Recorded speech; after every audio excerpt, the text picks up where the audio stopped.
ವೀಕ್ಷಕರೇ ನಮಸ್ಕಾರ. ಆಗಸ್ಟ್ ತಿಂಗಳು ಎಂದ ಕೂಡಲೇ ನಮ್ಮ ಮನಸ್ಸಿನಲ್ಲಿ ಮೂಡುವಂತಹ ಒಂದು ನೆನಪು, ಒಂದು ಸ್ಮರಣೆ, ಒಂದು ಸಂತೋಷ ಏನೆಂದರೆ ಭಾರತಕ್ಕೆ ಲಭಿಸಿದಂತಹ ಸ್ವಾತಂತ್ರ್ಯ ದಿನದ ಆಚರಣೆಯಾಗಿದೆ. ಭಾರತವು 1947 ಆಗಸ್ಟ್ 15ರಂದು ಬ್ರಿಟಿಷ್ ವಸಾಹತುಶಾಹಿಯ ಕಪಿಮುಷ್ಟಿಯಿಂದ ಸ್ವತಂತ್ರವಾಯಿತು. ಈ ಸರ್ವಾಧಿಕಾರಿ ಮನೋಭಾವದ ಕಪಿಮುಷ್ಟಿಯಿಂದ ಬಿಡುಗಡೆಯಾದ ಈ ದಿನವನ್ನು ಹಲವಾರು ವರ್ಷಗಳಿಂದ ಭಾರತವು ಸಂಭ್ರಮದಿಂದ ಆಚರಿಸುತ್ತಾ ಇದೆ. ಭಾರತವು ಕೇವಲ ಒಂದು ಮುಂಜಾನೆ ನೀಡಿದಂತಹ, ಹೀಗೆ ಸುಮ್ಮನೆ ನೀಡಿದಂತಹ ಒಂದು ಸ್ವಾತಂತ್ರ್ಯ ಅಲ್ಲ. ಭಾರತದ ಅನೇಕ ವ್ಯಕ್ತಿಗಳು, ಮಹಾತ್ಮರು, ರಾಜರು, ಸಾಮಾನ್ಯ ಪ್ರಜೆಗಳು, ಹೋರಾಟಗಾರರು ತಮ್ಮ ಜೀವವನ್ನು, ತಮ್ಮ ಸಂಪತ್ತನ್ನು ಬಲಿ ನೀಡಿ ಗಳಿಸಿದಂತಹ ಒಂದು ಸ್ವಾತಂತ್ರ್ಯವಾಗಿದೆ. ಈ ಸ್ವಾತಂತ್ರ್ಯದ ಇತಿಹಾಸ ಕೇವಲ 19ನೇ ಶತಮಾನವೋ 20ನೇ ಶತಮಾನವೋ ಆಗಿರಲಿಲ್ಲ. 16ನೇ ಶತಮಾನದಿಂದ ಪ್ರಾರಂಭವಾದಂತಹ ಒಂದು ಹೋರಾಟದ ಸರಪಳಿಯಾಗಿದೆ, ಒಂದು ಪ್ರಕ್ರಿಯೆಯಾಗಿದೆ, ಒಂದು ಹರಿವಾಗಿದೆ. ಕೊನೆಗೆ 1947ರಲ್ಲಿ ಸ್ವಾತಂತ್ರ್ಯ ಲಭಿಸಲು ಕಾರಣವಾದದ್ದು. ಆದ್ದರಿಂದಲೇ ಈ ದೇಶದ ಸ್ವಾತಂತ್ರ್ಯ ಸಂಗ್ರಾಮಕ್ಕೆ ಮಹತ್ವವಾದ ಒಂದು ಗುರುತು ಇದೆ, ಸಂಕೇತವಿದೆ. ವಿಶ್ವವೇ ಗುರುತಿಸುವಂತಹ ಒಂದು ಸ್ವಾತಂತ್ರ್ಯ ದಿನಾಚರಣೆಯಾಗಿದೆ, ಒಂದು ಹೋರಾಟವಾಗಿದೆ ಭಾರತದ ಸ್ವಾತಂತ್ರ್ಯ ಸಂಗ್ರಾಮ. ರಾಣಿ ಅಬ್ಬಕ್ಕಾಳಿಂದ ಹಿಡಿದು ಝಾನ್ಸಿ ರಾಣಿ ಲಕ್ಷ್ಮೀಬಾಯಿ, ಅನೇಕ ಮಹಿಳೆಯರು, ಬಿ ಅಮ್ಮನಂತಹ ಮಹಿಳೆಯರು ತಮ್ಮ ಮಕ್ಕಳನ್ನು ಈ ದೇಶಕ್ಕಾಗಿ ಅರ್ಪಿಸಿದರು.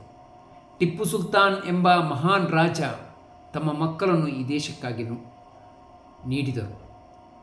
ತನ್ನ ಜೀವಮಾನ ಹೋರಾಟವನ್ನು ಅವರು ಬ್ರಿಟಿಷರೊಂದಿಗೆ ಮಾಡಿದರು, ಈ ದೇಶದ ಸ್ವಾತಂತ್ರ್ಯಕ್ಕಾಗಿ ಮಾತ್ರ ಎಂಬುದನ್ನು ನಾವಿಲ್ಲಿ ನೆನಪಿಟ್ಟುಕೊಳ್ಳಬೇಕು. ಆನಂತರ 1857ರಲ್ಲಿ ನಡೆದಂತಹ ಸಿಪಾಯಿ ದಂಗೆ ಇರಬಹುದು.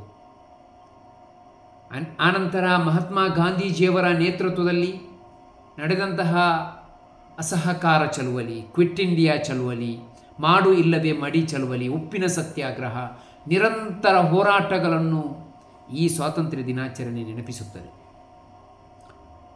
ಆದ್ದರಿಂದಲೇ ಈ ಭಾರತಕ್ಕೆ ಸ್ವಾತಂತ್ರ್ಯ ನೀಡಲು, ಈ ಭಾರತವನ್ನು ಸ್ವತಂತ್ರವಾದ ಒಂದು ಗಣರಾಜ್ಯವಾಗಿ, ಪ್ರಜಾಪ್ರಭುತ್ವ ಸರ್ಕಾರವಾಗಿ, ಸ್ವತಂತ್ರವಾದ ಯಾರ ಹಂಗಿಲ್ಲದೆ ಬದುಕುವ ಒಂದು ದೇಶವಾಗಿ, ಒಂದು ರಾಷ್ಟ್ರವಾಗಿ ರೂಪೀಕರಿಸಲು, ಅದನ್ನು ಬೆಳೆಸಲು, ಅದನ್ನು ಅಭಿವೃದ್ಧಿಗೊಳಿಸಲು ಪಣತೊಟ್ಟವರು ಈ ದೇಶದ ಪ್ರತಿಯೊಬ್ಬ ಪ್ರಜೆಯಾಗಿದ್ದಾನೆ.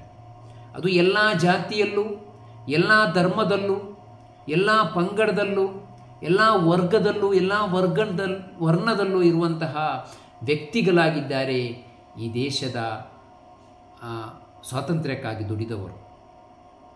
ಅವರೆಲ್ಲರನ್ನು ಈ ಸಂದರ್ಭದಲ್ಲಿ ಸ್ಮರಿಸುವುದು ನಮ್ಮೆಲ್ಲರ ಹೊಣೆಗಾರಿಕೆಯಾಗಿದೆ, ಜವಾಬ್ದಾರಿಯಾಗಿದೆ.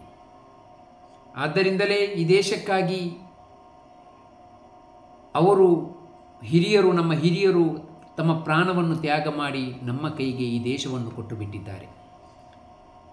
ಇಂದಿನ ಪ್ರಜೆಗಳಾದ ಈ ದೇಶದ ನಾವು, ಈ ದೇಶದಲ್ಲಿ ಬದುಕುತ್ತಿರುವಂತಹ ನಾವು, ನಮಗೆ ಹಿರಿಯರು ಕೊಟ್ಟಂತಹ ಸ್ವಾತಂತ್ರ್ಯವನ್ನು ದುರುಪಯೋಗಪಡಿಸುವುದು ಅದು ಆ ಹೋರಾಟಕ್ಕೆ ಮಾಡಿದ ಅಪಮಾನವಾಗಿದೆ.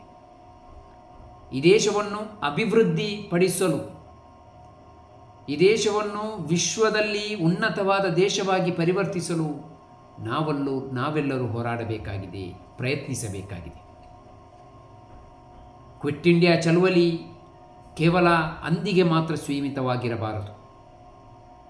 ಭಾರತದ ವಿರುದ್ಧ, ಭಾರತದ ಸಂವಿಧಾನದ ವಿರುದ್ಧ, ಭಾರತದ ವೈವಿಧ್ಯತೆಯ ವಿರುದ್ಧ ಯಾರು ಕಾರ್ಯಾಚರಿಸುತ್ತಾರೋ ಅವರ ವಿರುದ್ಧ ನಾವು ಈ ದೇಶದ ಮೂಲ ಪ್ರಜೆಗಳು, ಈ ದೇಶಕ್ಕಾಗಿ ದುಡಿಯುವವರು, ಈ ದೇಶವನ್ನು ಪ್ರೀತಿಸುವವರು ಕ್ವಿಟ್ ಇಂಡಿಯಾ ಚಳುವಳಿಯನ್ನು ಇಂದಿಗೂ ಮಾಡಬೇಕಾಗಿದೆ. ಅವರನ್ನು ಭಾರತ ಬಿಟ್ಟು ತೊಲಗಲು ನಾವು ನಿರಂತರವಾಗಿ ಹೋರಾಟ ಮಾಡಬೇಕಾಗಿದೆ. ಅವರ ವೈಚಾರಿಕ ವಿಚಾರಗಳು ಭಾರತದ ಬಿಟ್ಟು ತೊಲಗಬೇಕು. ಈ ಭಾರತದಲ್ಲಿ ವೈವಿಧ್ಯಮಯವಾದಂತಹ, ಎಲ್ಲರನ್ನು ಪ್ರೀತಿಸುವ, ಎಲ್ಲರನ್ನು ಗೌರವಿಸುವ, ಎಲ್ಲರೊಂದಿಗೆ ಕೂಡಿ ಬಾಳುವಂತಹ ವೈವಿಧ್ಯಮಯವಾದಂತಹ ವಾತಾವರಣವಾಗಿದೆ ಈ ಭಾರತದ ಪ್ರಕೃತಿ. ಆ ಪ್ರಕೃತಿಯನ್ನೇ ಉಳಿಸಲು ನಾವು ಪ್ರಯತ್ನಿಸಬೇಕಾಗಿದೆ. ಈ ದೇಶದಲ್ಲಿ ಬ್ರಿಟಿಷರ ವಿರುದ್ಧ ಹೋರಾಡಲು ಮೂಲ ಕಾರಣ ಕೇವಲ ಸರ್ವಾಧಿಕಾರ ಧೋರಣೆ ಮಾತ್ರವಾಗಿರಲಿಲ್ಲ. ಈ ಜಾತಿಗಳ ನಡುವೆ ಮಾಡುವಂತಹ ಭಿನ್ನತೆ, ಒಡೆದು ಆಳುವ ನೀತಿ ಕೂಡ ಒಂದಾಗಿತ್ತು. ಹಿಂದೂ ಮುಸ್ಲಿಮರ ನಡುವೆ ಒಡೆಯುವುದು, ಜಾತಿಗಳ ನಡುವೆ ಒಡೆಯುವುದು, ಧರ್ಮಗಳ ನಡುವೆ ಒಡೆಯುವುದು, ಈ ಒಡೆದು ಆಳ್ವಿಕೆ ಭಾರತದ ಮೂಲ ಸ್ವರೂಪಕ್ಕೆ ಒದಗುವಂತಲ್ಲ, ಹೊಂದುವಂಥದ್ದಲ್ಲ. ಆದ್ದರಿಂದ ನನ್ನ ಆತ್ಮೀಯ ಮಿತ್ರರು ಗಮನಿಸಬೇಕಾದಂತಹ ಅಂಶ, ನಾವು ಈ ದೇಶದ ಮೂಲ ಪ್ರಕೃತಿಯಂತೆ ಬದುಕದಿದ್ದರೆ ನಾವು ಪಡೆದಂತಹ ಸ್ವಾತಂತ್ರ್ಯಕ್ಕೆ ಬೆಲೆ ಇರುವುದಿಲ್ಲ. ಈ ಸ್ವಾತಂತ್ರ್ಯವು ಬ್ರಿಟಿಷರ ವಿರುದ್ಧ ಹೋರಾಡಿ ನಮಗೆ ಸಿಕ್ಕಿದಂತಹ ಈ ಸ್ವಾತಂತ್ರ್ಯವನ್ನು ನಾವು ಉಳಿಸುವುದು ಸ್ವಾರ್ಥದ ವಿರುದ್ಧ ಹೋರಾಟ ಮಾಡುವ ಮೂಲಕವಾಗಿರಬೇಕು. ಜಾತಿ ಧರ್ಮದ ವಿರುದ್ಧ ಸಂಚು ಉಂಟು ಮಾಡಿ ಅವರ ಬಂಧವನ್ನು ಅಗಲೀಕರಣ ಮಾಡುವಂತಹ ಷಡ್ಯಂತರದ ವಿರುದ್ಧ ನಮ್ಮ ಹೋರಾಟವಾಗಿರಬೇಕು. ಆಗ ಮಾತ್ರ ಆಗಸ್ಟ್ 15ರ ಸ್ವಾತಂತ್ರ್ಯಕ್ಕೆ ನಿಜವಾದ ಅರ್ಥ ಲಭಿಸುವುದು. ಬಾನಿನಲ್ಲಿ ಹಾರಾಡುವಂತಹ ತಿರಂಗಕ್ಕೆ ನಿಜವಾದ ಬಣ್ಣ ಗೋಚರಿಸುವುದು. ಈ ದೇಶದಲ್ಲಿ ರಕ್ತ ಹರಿಸಿದಂತಹ ಭಗತ್ ಸಿಂಗ್ ಇರಬಹುದು, ಸುಖದೇವ್ ಇರಬಹುದು, ನಾನಾ ಸಾಹೇಬ್ ಇರಬಹುದು, ಬಿಸ್ಮಿಲ್ಲಾ ಖಾನ್ ಇರಬಹುದು, ಇಂತಹ ಹಲವಾರು ನೂರಾರು ಜನರಿರಬಹುದು. ಅವರೆಲ್ಲರ ತ್ಯಾಗಕ್ಕೆ ಅರ್ಥ ಬರುವುದು ನಾವು ಈ ದೇಶವನ್ನು ಸ್ವತಂತ್ರವಾದ, ಸರ್ವಾಧಿಕಾರ ಇಲ್ಲದ, ಎಲ್ಲರೂ ಸಮಾನವಾಗಿ ಬದುಕುವಂತಹ ಒಂದು ರಾಷ್ಟ್ರವಾಗಿ ನಿರ್ಮಿಸಿದರೆ ಮಾತ್ರ ಎಂಬುದನ್ನು ನಾವಿಲ್ಲಿ ಗಮನದಲ್ಲಿಟ್ಟುಕೊಳ್ಳಬೇಕು. ಸಹೋದರರೇ, ಪ್ರೀತಿಯ ಸಹೋದರರೇ, ಈ ರೀತಿಯಾಗಿ ನಾವು ಪ್ರತಿಜ್ಞೆ ಕೈಗೊಂಡರೆ ಈ ದೇಶದಲ್ಲಿರುವಂತಹ ಎಲ್ಲ ವ್ಯಕ್ತಿಗಳು, ಎಲ್ಲ ಮನುಷ್ಯರು, ಎಲ್ಲ ಜಾತಿಯವರು, ಎಲ್ಲ ಧರ್ಮದವರು ಪರಸ್ಪರ ಸಮಾನರು, ಸಮಾನತೆಯೇ ಮಂತ್ರ, ಮಾನವರೆಲ್ಲರೂ ಪರಸ್ಪರ ಸಮಾನರು ಎಂಬ ಪ್ರತಿಜ್ಞೆ ನಮ್ಮದಾಗಿದ್ದರೆ, ಅದೇ ರೀತಿ ಕುವೆಂಪುರವರು ಹೇಳಿದಂತಹ ವಿಶ್ವ ಮಾನವತೆಯ ಸಂದೇಶ, ಒಂದೇ ಕುಲ ಒಂದೇ ದೇವ ಎಂದು ಕಲಿಸಿದಂತಹ ನಾರಾಯಣ ಗುರುವಿನ ಸಂದೇಶ, ವಸುದೈವಕ ಕುಟುಂಬಕಂ ಎಂದು ವೇದಗಳು ಬೋಧಿಸಿದಂತಹ ಸಂದೇಶ ಈ ಭಾರತದ ಮೂಲ ಸ್ವರೂಪದ ಸಂದೇಶವಾಗಿದೆ. ಈ ಭಾರತಕ್ಕೆ ಸ್ವಾತಂತ್ರ್ಯ ಕೊಡಲು, ಸಿಗಲು, ಅದಕ್ಕಾಗಿ ಪ್ರಯತ್ನಿಸಲು, ಹೋರಾಟ ಮಾಡಲು ಹುರಿದುಂಬಿಸಿದಂತಹ ಸಂದೇಶಗಳಾಗಿದೆ ಇದು. ಆದ್ದರಿಂದ ಈ ಮೂಲ ಸ್ವರೂಪವನ್ನು ಉಳಿಸಲು ನಾವೆಲ್ಲರೂ ಪರಸ್ಪರ ಪ್ರಯತ್ನಿಸಬೇಕಾಗಿದೆ.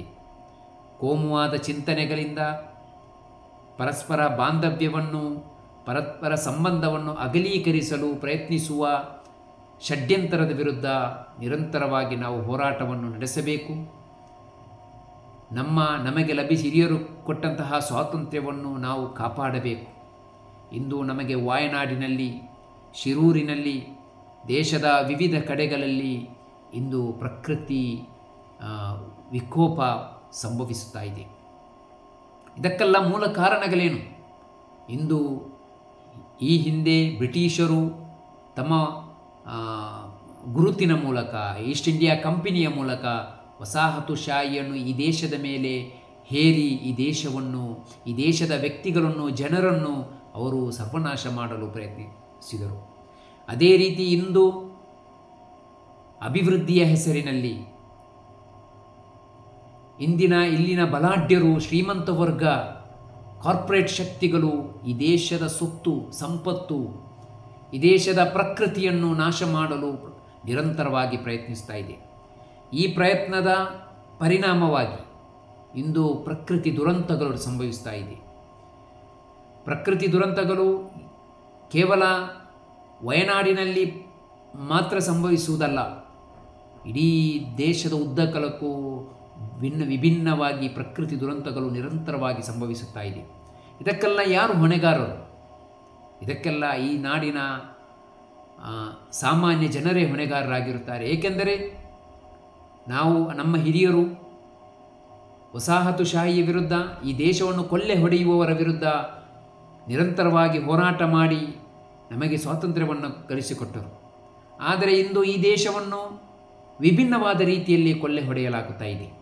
ಅದು ಪ್ರಕೃತಿಯ ನಾಶವಿರಬಹುದು, ಪರಿಸರದ ನಾಶವಿರಬಹುದು, ತೆರಿಗೆಯ ಮೂಲಕವಿರಬಹುದು, ಕಾರ್ಪೊರೇಟ್ ಶಕ್ತಿಗಳ ಮೂಲಕವಿರಬಹುದು. ಈ ದೇಶವನ್ನು ಅವನತಿಯ ಹಂಚಿಗೆ, ವಿನಾಶದ ಹಂಚಿಗೆ, ಅಭಿವೃದ್ಧಿಯ ಹೆಸರಿನಲ್ಲಿರಬಹುದು, ಈ ದೇಶವನ್ನು ವಿನಾಶದ ಹಂಚಿಗೆ ಕೊಂಡೊಯ್ಯಲಾಗುತ್ತಾ ಇದೆ. ಈ ದುಷ್ಟಶಕ್ತಿಗಳ ವಿರುದ್ಧ, ಈ ಷಡ್ಯಂತ್ರದ ವಿರುದ್ಧ ನಾವು ನಿರಂತರವಾಗಿ ಹೋರಾಟ ಮಾಡಬೇಕು. ಆಗ ಮಾತ್ರ ನಮ್ಮ ಸ್ವಾತಂತ್ರ್ಯ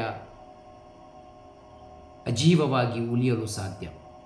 ಹಿರಿಯರು ನಮಗೆ ಕೊಟ್ಟಂತಹ ಸ್ವಾತಂತ್ರ್ಯ ನಮ್ಮಲ್ಲಿ ಭದ್ರವಾಗಿ ಉಳಿಯಲು ಸಾಧ್ಯ.